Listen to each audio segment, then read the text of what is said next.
नमस्कार, मैं हूं रवि तिवारी। आप देखना शुरू कर चुके हैं लोकल टीवी। आज यदि आप प्लानिंग कर रहे हैं कि आपको किसी काम के सिलसिले में राजधानी रायपुर जाना है या जिला मुख्यालय गरियाबंद जाना है या आपको किसी काम के चलते मैनपुर जाना है, तो इस खबर को ध्यान से देख लीजिए, क्योंकि ये खबर आपको देखना जरूरी भी है। जरूरी इसीलिए है कि ग्रामीण अपनी मूलभूत समस्याओं को लेकर आज सड़क की लड़ाई लड़ने को मजबूर हो गए हैं। ग्रामीणों ने कई बार शासन प्रशासन के पटल पर अपनी समस्याओं को रखा, लेकिन अंततः जब उनकी समस्याओं पर किसी तरह का कोई निराकरण नहीं हुआ, तो ग्रामीणों ने अंतिम में सड़क की लड़ाई लड़ने का मन बना लिया और आज साहिबीन कछार क्षेत्र के ग्रामीण NH 130C सड़क पर बैठ गए हैं। उन्होंने चक्का जाम कर दिया है। ग्रामीणों के इस बड़े आंदोलन के चलते सड़क के दोनों ओर वाहनों की लंबी कतारें लग गई है। अधिकारी वर्ग वहां पर पहुंच गए हैं और ग्रामीणों को समझाइश देने का प्रयास कर रहे हैं, लेकिन ग्रामीण मानने को तैयार नहीं है। ग्रामीणों का साफ तौर पर कहना है कि जब हम आप तक पहुंचे, जब हमने आप तक पहुंचकर आपको आवेदन सौंपा, जब हमने आप तक जाकर आप हमारी समस्याओं को बताया कि हम कितने ज्यादा परेशान हैं, इसके बाद भी जब आप लोगों ने हमारी समस्याओं को गंभीरता से नहीं लिया, तो अंततः मजबूरीवश हमें सड़क की लड़ाई लड़ना पड़ा और हम सड़क की लड़ाई लड़ने को मजबूर हो गए, चक्का जाम करने को मजबूर हो गए। तो एक बड़ी खबर मैं आपको बता रहा हूं, बामनी झोला, जहां मुख्य मार्ग NH 130C पर सुबह 8 बजे से, अभी 9:05 का समय हो चुका है, सुबह 8 बजे से चक्का जाम और धरना प्रदर्शन किया जा रहा है। यह आंदोलन ग्राम पंचायत साहिबीन कछार और उससे जुड़े आश्रित गांव की मूलभूत समस्याओं को लेकर किया जा रहा है। सड़क पर ग्रामीण बैठ गए हैं, ग्रामीणों के हाथों में तख्तियां हैं। NH पर ट्रैफिक व्यवस्था रुकी हुई है। महिलाएं, बुजुर्ग और युवा इस चक्का जाम में शामिल हैं। ग्रामीणों का साफ तौर पर कहना है कि सालों से समस्याएं जस की तस बनी हुई है, लेकिन प्रशासन और जनप्रतिनिधियों ने अब तक कोई ठोस कदम नहीं उठाया।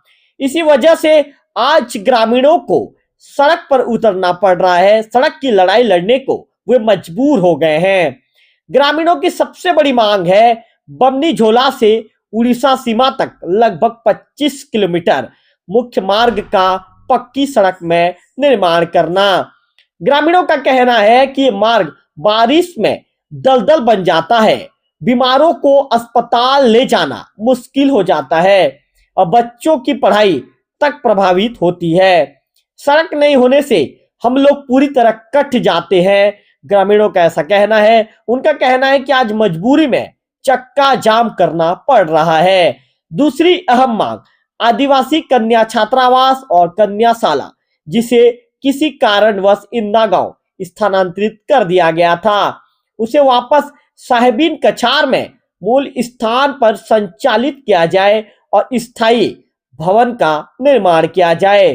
ग्रामीणों का कहना है कि छात्राओं को दूर पढ़ाई करने जाना पड़ रहा है, जिससे उनकी पढ़ाई प्रभावित हो रही है। तीसरी महत्वपूर्ण मांग ग्राम पंचायत के सभी विद्युत विहीन गांवों में शीघ्र बिजली आपूर्ति शुरू की जाए। आज भी कई गांव अंधेरे में जीवन जीने को मजबूर है, जिसके चलते ग्रामीणों को परेशानी का सामना करना पड़ता है। रात को अंधेरे में जीवन काटना उनकी मजबूरी बन जाती है। चौथी बड़ी मांग अधूरे स्कूल भवन। साल 2023 से मुख्यमंत्री स्कूल जतन योजना के तहत स्कूल, जो स्वीकृत स्कूल भवन है, करलाझर, साहिबीन कछार, नागेश, कोदोमाली, लेकिन ये भवन आज भी अधूरे पड़े हुए हैं। ग्रामीणों की मांग है कि इन भवनों को तत्काल पूर्ण कराया जाए। इसके साथ ही पांचवी बड़ी मांग शिक्षक की अनुपस्थिति। माध्यमिक शाला साहिबीन कछार में युक्तियुक्तकरण के तहत एक शिक्षक की नियुक्ति हुई, लेकिन वह शिक्षक आज तक स्कूल में उपस्थित नहीं हुआ। ग्रामीणों की मांग है कि शिक्षक को तत्काल पदभार ग्रहण कराया जाए। छठवीं बड़ी मांग जियो टावर। ग्राम साहिबिन कछार में जियो टावर तो लगा है लेकिन आज तक चालू नहीं हुआ है। डिजिटल युग में ग्रामीण नेटवर्क से वंचित है, तो ग्रामीणों का कहना है कि उस जियो टावर को जल्द से जल्द चालू करवाया जाए। सातवीं बड़ी मांग उप स्वास्थ्य केंद्र। उप स्वास्थ्य केंद्र करलाझर में है लेकिन वहां बिजली नहीं है, नल जल नहीं है, जिससे इलाज में भारी परेशानी हो रही है। आठवीं बड़ी मांग नल जल योजना। अंतिम और बेहद जरूरी ये ग्रामीणों की मांग है। अधूरी पड़ी नल जल योजना को फिर से चालू किया जाए। गांव में पानी के जो गंभीर समस्या बनी हुई है उसे जल्द से जल्द दूर किया जाए। इन तमाम मांगों को लेकर समस्त गांव के जो ग्राम पंचायत वासी है, साहिबिन कछार है, आसपास के आश्रित गांव के लोग हैं, आज एकजुट होकर सड़क पर उन्होंने चक्का जाम कर दिया है। सड़क पर वे प्रदर्शन करते नजर आ रहे हैं।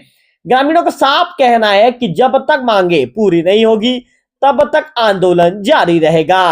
अब देखना होगा कि प्रशासन और जनप्रतिनिधि इन मांगों पर कब और क्या कदम उठाते हैं।